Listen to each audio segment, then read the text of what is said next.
What is up? What is up, awesome people of the internet? Guys, happy Tuesday, everybody. Hopefully, y'all are having a fan-freaking-tastic day. Yes, this is a premiere. This is not a live stream. However, I'm being a chat. We're going to be chopping it up and we're going to have a good time. So still make sure to watch the full video as we talk through what is happening in the world of women's basketball, because this is Quita in the Mornings. Welcome to Quita in the Mornings. My name is Quita.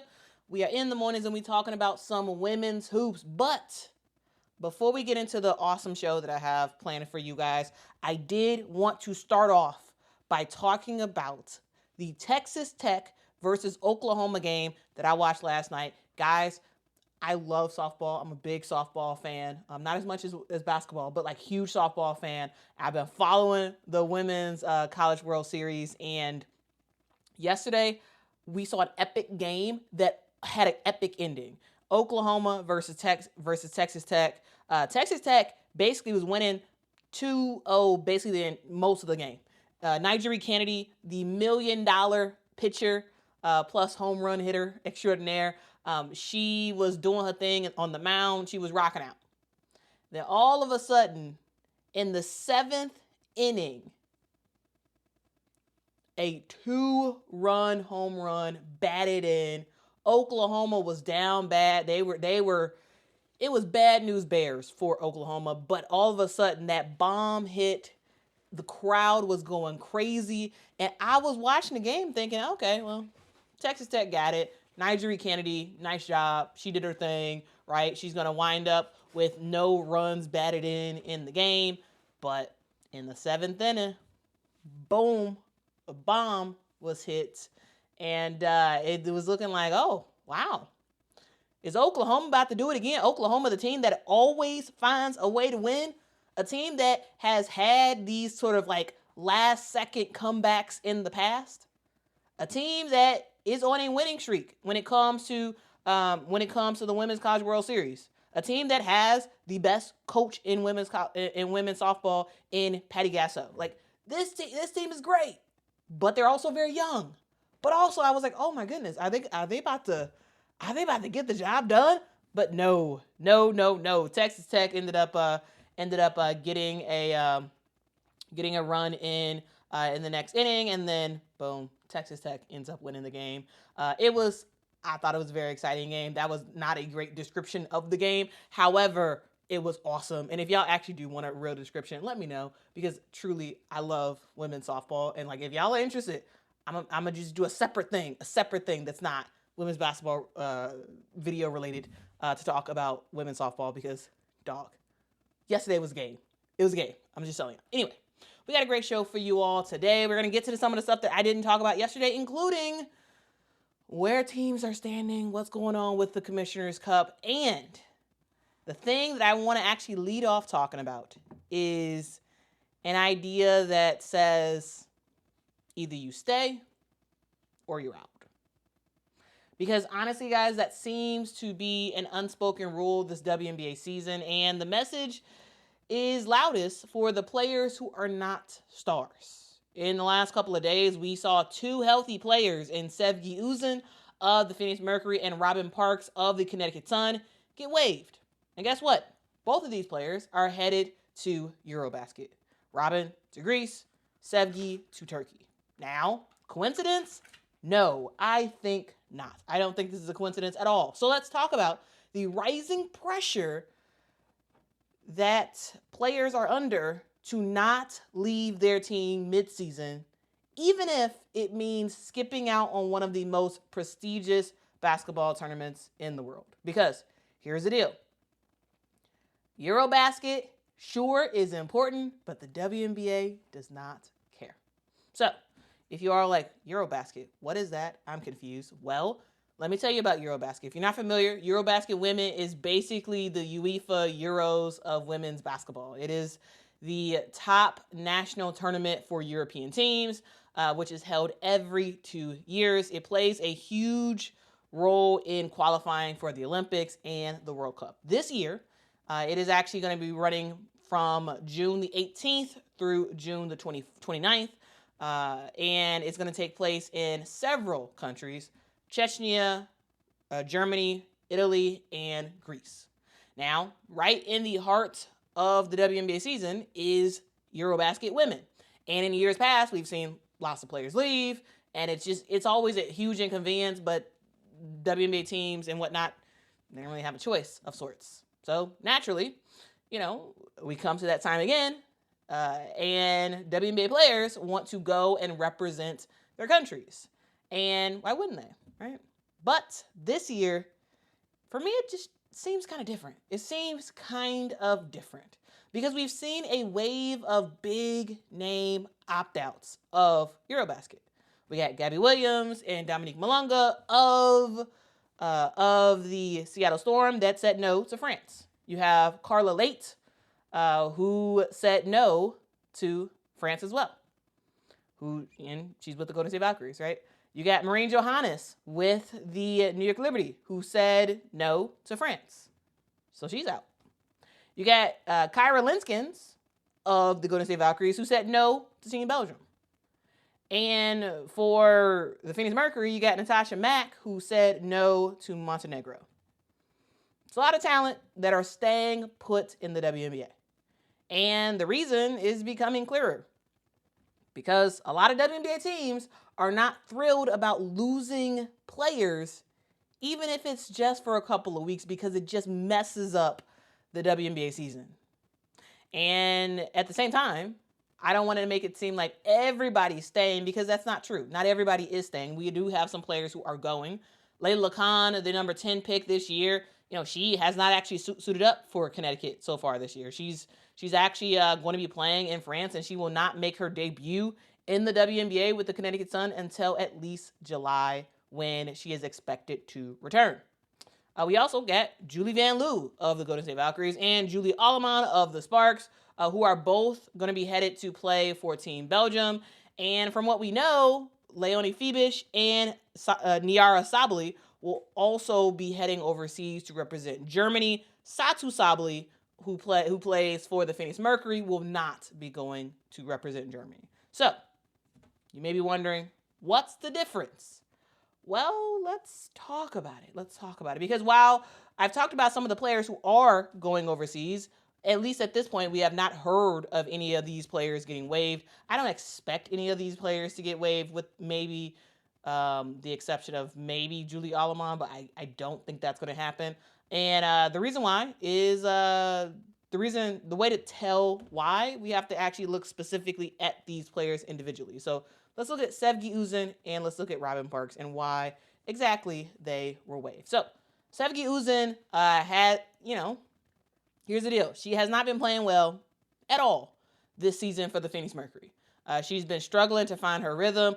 She smoked a horrible layup in just her last game, and she just overall has been struggling on the offensive end, struggling for the Phoenix Mercury.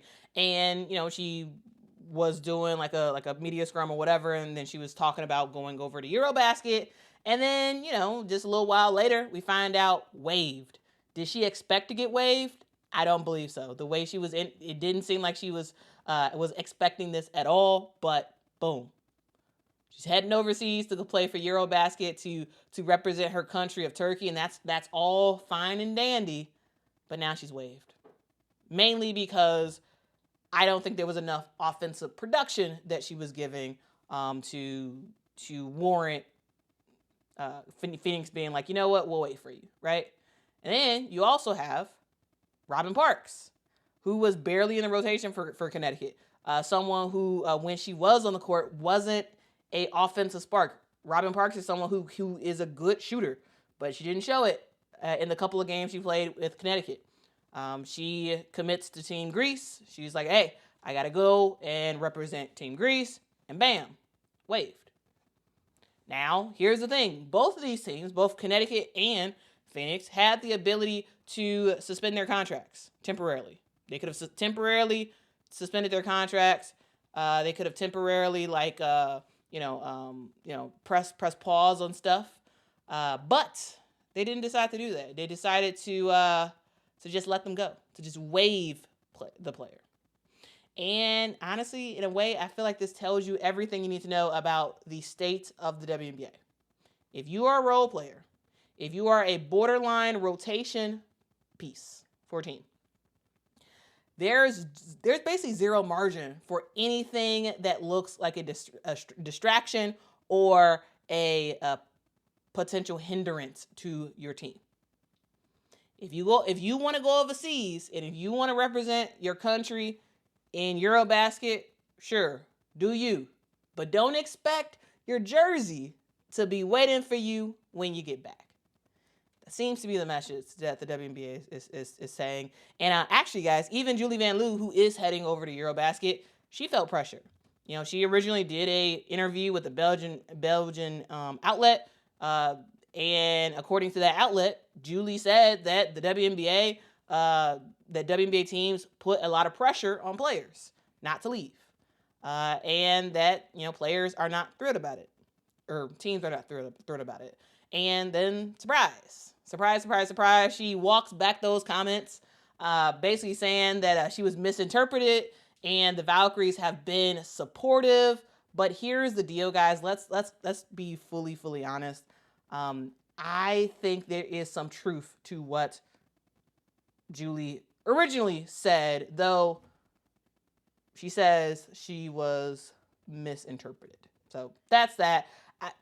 I brought that up specifically because I actually think she nailed it right on the head originally. Now, again, she says she was misinterpreted, so like we'll agree with that. But the point that WNBA teams are not interested in these players going overseas, even if it's just for like 2 weeks, right? You know, the idea that teams are putting pressure on players, I fully believe that. Fully believe that. Now, you know, here's the deal. Here's the deal when it comes to the WNBA. While there's a lot of international players in the WNBA, there's still this like tension between WNBA teams and international commitments. There still is. So, what does this all mean? Well, this is a new reality for the WNBA. The league is getting way more competitive. Roster spots are super precious. And if you're not a guaranteed starter or an MVP candidate or even a sixth woman or seventh woman off the bench type of player, well, you better show up. You better stay in America and play for your team. All right? You better stay put. International tournaments, personal pride, national team duty, that's all taking a back seat to the WNBA. And you know what? It is what it is. Because the WNBA is in a complicated position because the WNBA wants to be a global league, want to be a global brand. But it's also, in a way, saying, well, we come first. That is evident in some of the rules that the WNBA has in terms of players returning from overseas and whatnot, right? The prioritization rule, like that's a thing. And so it's like you want to be global, but also you're like, hey, we want y'all to leave your teams early if you need to be able to make it to training camp on time. And we need you to not go overseas and play in EuroBasket, even though that's a lot of country pride to play in that tournament, right? We want you to stay in America and stay specifically with your team. And for some teams, it seems like, hey, if you're not in the core rotation and you leave, well, you're irreplaceable. Or not, you're not irreplaceable. That's the point. You are replaceable. That is the point, which is something that Sevgi Uzun and Robyn Parks have personally experienced. So, let's hear from you all. I'm very curious to hear what you all have to say. Do you think teams should just suspend contracts of players while they're overseas, even if they are even if they're just a, maybe 10th or 11th player off the bench type of player, or maybe they've been struggling or whatever? Or do you think teams should just be like, hey, you going overseas? You are not a critical piece of this team. Hey, you're also not on a guaranteed contract, which neither of those players were on a guaranteed contract. Hey, it's like, hey, bye. See you later. See you later. Let's bring somebody else in that can absolutely make an impact and will actually be here for the WNBA. So that's the thing. Is this a thing that the WNBA eventually has to officially say something about? Yes. In my opinion, they have to eventually say something. Right now, it's just teams doing whatever they want to do. And it makes sense. In my opinion, it makes sense that both Robyn Parks and Sevgi Uzun was waived. But I do think it says something larger about the WNBA as a whole. So, what do you think? I'm very curious to hear your thoughts in the comments below. If you could, let me know what you think in the comments. Also, hit that like button as well. And remember, guys, it's basketball is a global brand, and the WNBA is trying to be a global brand as well. And they have to eventually figure stuff like this out, because having a message that basically says either stay or you're out is not crazy welcoming to international players, especially European players who love EuroBasket and uses that as a national team stepping stone or a status symbol or whatever, right? It's interesting. It's very interesting. Okay. So again, let me know your thoughts in the comments below. Also, hit that like button. Also, guys, what do y'all think about the premiere thing instead of having it a live stream? I'm premiering it. What do y'all think? Is that weird? Y'all like it? Dislike it? For the most part, almost all of my videos will be live. However, there are some times where I do have to not be live at the time that the stream happens every day. And so there are some times where I will have to just premiere instead. Very rare. I'd probably say maybe. I mean, of all the Quita in the mornings, I think this is the first premiere we've ever had. We've been doing this for what? Has it been I feel like 2.5 months. Have we been doing this for 2.5 months? I think so. I have to double check, but we've been doing this for a long time. And of all the days, this is the first premiere video I've ever done. And so again, I know some of y'all are probably disappointed, but what do y'all think? Does Quita in the morning sort of lose its steam when it's pre-recorded? What do y'all I'm very curious to hear y'all thoughts. Anyway. Now, let's look around the league and let's talk about what happened last week or Sunday, which officially started the Commissioner's Cup race. So that officially kicked off on June the 1st, aka Sunday. And here's the deal. I do want to walk through what the Commissioner's Cup is and why it is a big freaking deal. So, June just got a whole lot realer in the WNBA. From June the 1st through June the 17th, your favorite teams are playing for way more than just regular season wins. They're playing for money. They're playing for bragging rights, and maybe they're playing to possibly be in the WNBA finals, because the Commissioner's Cup is also a finals preview. More on that towards the end. But anyway, this is the Commissioner's Cup. And if you're wondering what it is or why everybody suddenly cares about winning games and why the basketballs look different, well, don't worry, I got you covered. Let's break down what in the world is the Commissioner's Cup. Well, the Commissioner's Cup is a WNBA in-season tournament. It's a mini championship inside the regular season. It started back in, I believe, 2021. And you can kind of think of it as a high-stakes showdown within the actual season. And the WNBA started it because the NBA wanted to test out the in-season tournament. And now you see the NBA doing the in-season tournament as well. It's just to bring some extra attention, some extra stakes, and actually make fans more excited about the early parts of the season, and also make players more excited in terms of their actual gameplay early on in the season. So from, again, June 1st through June 17th, every team in the league plays a set of special games, which are called the Commissioner's Cup games, and they'll be playing against their own conference. In the WNBA, when it comes to playoffs, it's conferenceless, right? It's the top 8 teams that make the playoffs, and that's it. It doesn't matter if you're on the East Coast. It doesn't matter if you're on the West Coast. Doesn't matter. Doesn't matter the conference. But in the Commissioner's Cup, now your conference matters. For the Eastern teams, they're going to be playing in 5 games throughout the from June the 1st through June the 17th. They're going to play in 5 games. And for the Western Conference, they're actually going to be playing in 6 games. And that's because of the addition of the Golden State Valkyries. What exactly the league does next year is going to be very interesting because you have Portland joining and you also have Toronto joining. So I'm assuming Toronto is probably going to be East Coast, so Eastern Conference. But then you have Portland, and so that's Western Conference. So like, what exactly the WNBA does next year in terms of like, is it going to be 7 games for the West Coast and 6 games for the East Coast? I'm very curious. And I'm saying coast, but I mean conference. Anyway, that for next year, Kathy. Yeah, I guess you got to figure that out. Anyway, all of these games count towards the regular season.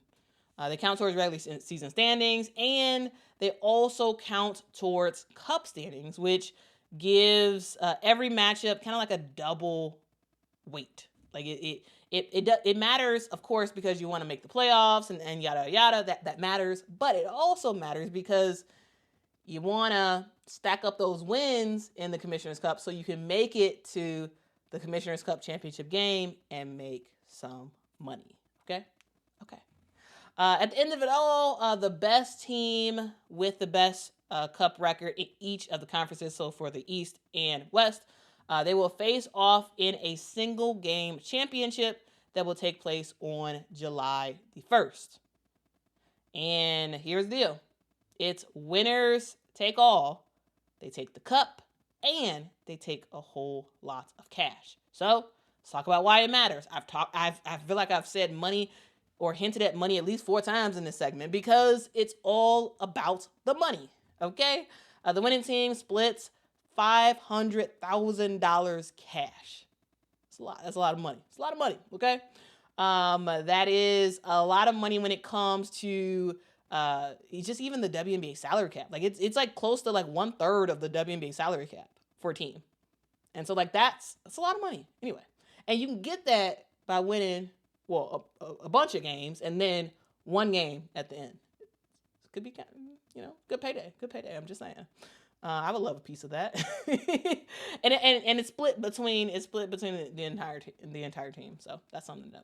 Also, guys, for players who end up losing in the Commissioner's Cup. So of course the Commissioner's Cup East versus West, right?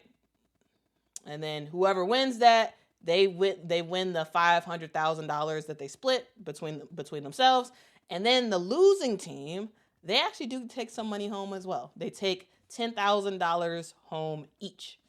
And also players will also have an extra $5,000 in Bitcoin for every player who plays in the finals. So that's kind of cool. So to put this in perspective, guys, the Commissioner's Cup MVP ends up making a whole lot more money, right? And actually, I believe the prize money is actually more what you get in total for winning and being the MVP and all that stuff is like more than the WNBA Finals MVP. So like that's something interesting, right? So last year we saw the Minnesota Lynx win, and like Natisha Heidemann and Courtney Williams, they was geeked up about the winnings that they had. So who's playing for the Commissioner's Cup? Who's gonna end up being in that final game? Well, right now, it's looking like the best teams in the WNBA right now are the Minnesota Lynx and the New York Liberty. They are favorites. They are both undefeated, and they are both absolutely dominant, guys. The New York Liberty, they look great. Jonquel Jones is rocking and rolling. Guys, when she gets a double-double, New York is basically guaranteed to win. Whenever she gets a double-double. It's kind of crazy. Brianna Stewart is being Stewie. You got Sabrina Ionescu, who is locked in and is celebrating challenges even though she's blowing out a team. Like it's hilarious. And they're absolutely rocking and rolling. And also they got Natasha Cloud. I'm just saying. Like what more is there to be said? This team has been there, done that. They've been in the Cup finals 2 years in a row. They won it the first time. The first time they ended up losing it last year, and so they're looking to redeem themselves this year and looking to make some more money. And likely, I think they're going to probably go against the Minnesota Lynx, who are riding high again this year. This is a team that is just elite. You have, in my opinion, the best player in the WNBA, Nafisa Collier, on your team. You got Kayla McBride, who is back. You got You got the dynamic duo of Courtney Williams and Atisha Heidemann, who just started their own Twitch account. Like watch Courtney Williams and Atisha Heidemann, y'all. They are hilarious, guys. They're doing their thing, and so I just I'm just saying, man, this Minnesota Lynx team is looking good, and so I think it's likely that we will probably see Minnesota versus New York in the championship. But I will say, don't sleep on Phoenix, Seattle, or maybe even Atlanta. Because, this short Cup window is going to be chaotic. Anything can happen. There could be a slight injury that can result in 1 or 2 games lost, which can result in you not appearing in the Cup finals. So, yeah, that's something to know. So, how to follow this thing. How to follow, and yeah, let's talk about that. So, every Cup game is happening, again, as I said, between June 1st and June 17th. If you're already watching the regular season games, you're watching the Cup games. So if you've watched a game since June the 1st, if you watch games on Sunday, you have already watched a Commissioner's Cup game already. And you know that it's a Commissioner's Cup game because you see a different ball. It's like a black and white looking basketball, right? So yeah, if you check out the games, any game you watch until the 17th will be a Commissioner's Cup game. Also, when you're watching the game, there should be some sort of tag or something that tells you that this is a Commissioner's Cup game. But yeah, you'll be able to watch it there. As for the Cup final, is going to happen on July the 1st. It is a separate game, and a thing to note is that the Cup final does not actually count towards the regular season standings. Now, the Commissioner's Cup games, the main games, they do count, but the final between the Eastern Conference and the Western Conference team, that does not count. That final game. All right. So this is a cool tournament style thing that is very popular, I would say, in other countries and other leagues, but it's not really a thing as much in the WNBA in America in general. But we're seeing it happen. I believe the MLS has some sort of in season tournament thing. The WNBA has it. The NBA has it. It's becoming more of an American thing. And also, I think the thing I like that about it is that it revives the old East versus West conference type of thing in the WNBA, because again, the WNBA has not had East versus West since 2016 or something like that. And so it's been a long time. And so having the Commissioner's Cup, I think, is always just a cool East versus West type of deal. And let me tell you a secret. If you want to predict who's going to be in the WNBA finals, you can look at the Commissioner's Cup, guys. Now, I as y'all know, I don't bet. That's not something I support. However, if that's your thing, look at the trend of the Commissioner's Cup and the WNBA finals. Okay, let's look at the trend. All right. So the Commissioner's Cup, in a lot of ways, has low-key been a predictor of who is going to the WNBA finals. In 2022, the Las Vegas Aces won the Commissioner's Cup and then went on to win the WNBA title that year. In 2023, the New York Liberty won the Commissioner's Cup but lost to Vegas in the finals. They won the Commissioner's Cup over Vegas, and then they lost to Vegas in the finals. So it's okay. So the two teams that was in the Commissioner's Cup, they both made it to the finals, and the loser ended up winning the championship. Interesting. And then we look at last year, right? Last year, the Lynx and the Liberty were both in the Commissioner's Cup final. And in that game, the Lynx beat the Liberty. And we fast forward to the end of the season, and New York ended up getting the revenge and beating the Lynx in the championship. Now, again, depends on who you ask about the fairness of that finals, but it's a thing. So in 2022, the winner of the Commissioner's Cup won the championship. In 2023, the winner and the loser of the WNBA finals participated in the Commissioner's Cup, and then the winner of the Commissioner's Cup ended up losing the championship. And in 2024, the same exact thing happened. Is there a coinky-dink? Possibly. Possibly. So 3 years in a row, at least one team in the Commissioner's Cup has actually ended up in the actual WNBA finals. So translation, if you want to know who the real contenders are in the WNBA, pay attention to the Commissioner's Cup. I'm just saying.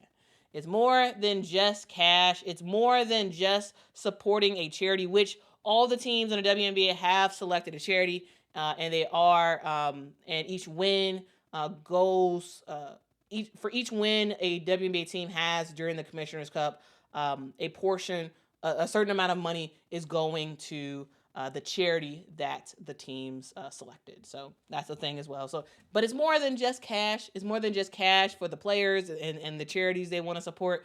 It is a sneak preview, I would say, to the WNBA's power structure.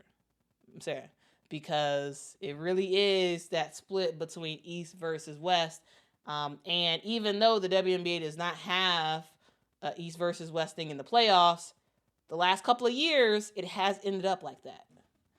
Like a more of an East versus West thing. So, guys, let me know your thoughts in the comments below. Now that you know more about the Commissioner's Cup, what do you think? Do you think that this is something that's good for the WNBA? I mean, we've been doing this for a couple of years. I enjoy it. What about y'all? Have y'all watched the Commissioner's Cup in the last couple of years? What do y'all think about it? Do you think it's worth all the hype about it? Do you like the sort of charity aspect of it? Do you like the fact that it's like, hey, $500K is on the line? I think that helps to motivate a lot of players. But what do y'all think? I'm very curious to hear what you all have to say. This could be a huge, huge, huge payday. Imagine a rookie being on a team that wins that $500,000. Like, that's like being able to split that amongst your team. That's a lot of money. It's a lot of money. So let me know your thoughts in the comments below. And remember, I'm watching right along with you. So let me know your thoughts, and I will chat right back with you in the comment section, or the chat function. Anyway, guys, that is what we were talking about today. I do want to just do a quick span around the WNBA. We start off with the most dominant team in the WNBA, which is the New York Liberty, who they just been routing everybody. Like, it just doesn't matter. They are at a 7-0 start to the WNBA season, and y'all, guys, the game that they had on, what was it, Sunday, was wild. Wild. Let me talk to it. Okay, so the New York Liberty beat the Connecticut Sun 100-52. It was embarrassing. It was a very low scoring game. It was not great, but it is what it is. It just shows how dominant the New York Liberty was. Guys, it got to the point where I had to stop watching the game. I was just like, this is pathetic. Like, I really couldn't watch it anymore. Like, I really couldn't. And the funny part in that game was that sort of later in the game, they were killing. And Sabrina Ionescu, anyway, New York challenged the call, and they won the challenge. And Sabrina celebrated so hard. It was like she won the lottery, or it was like they won the championship or something. It was so hilarious. I saw some people who were like very upset about it. They're like, how dare you do all that celebration? How dare y'all even challenge it? Y'all destroying this team and blah, blah, blah, blah, blah. And I've seen some other people that's like, hey, let her live her life. Hey, it's not a big deal. And personally, I'm of that mind. I think it's fun. Like, it doesn't matter who it is. Like, I don't care. I don't care who it is at that period of time. I think it's fun. I don't think it was a insult or anything to Connecticut. If anything, the score itself was an insult to Connecticut. It is what it is. Anyway, New York Liberty, they're just still rocking and rolling. The Minnesota Lynx are still rocking and rolling as well. They are also 7-0, and they also did that with the absence of Nafisa Collier for a hot second. Now she's back, of course, and she's doing her thing. Kayla McBride made her return. She's doing her thing as well. And the thing I just love about this Minnesota Lynx team is just it's anybody's night. It could be anyone's night at any time, and it makes it kind of fun to watch.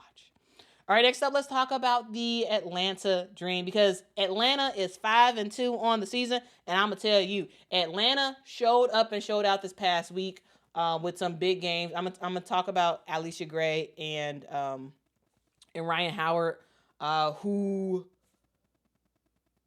just have. Well, Alicia Gray has been doing her thing this whole season, but Ryan Howard has been getting it together as of late. And I thought that was kind of cool to mention as well. Here's the deal, though. It's still pretty early in the season. However, Alicia Gray doing her thing. They do have I believe they have a cup game later today. But this is a team that looked like they were about to lose against the Seattle Storm. Right? On Friday, they played the Seattle Storm, and they beat the Seattle Storm 94-87. And guys, this was a very, very, very close game, right?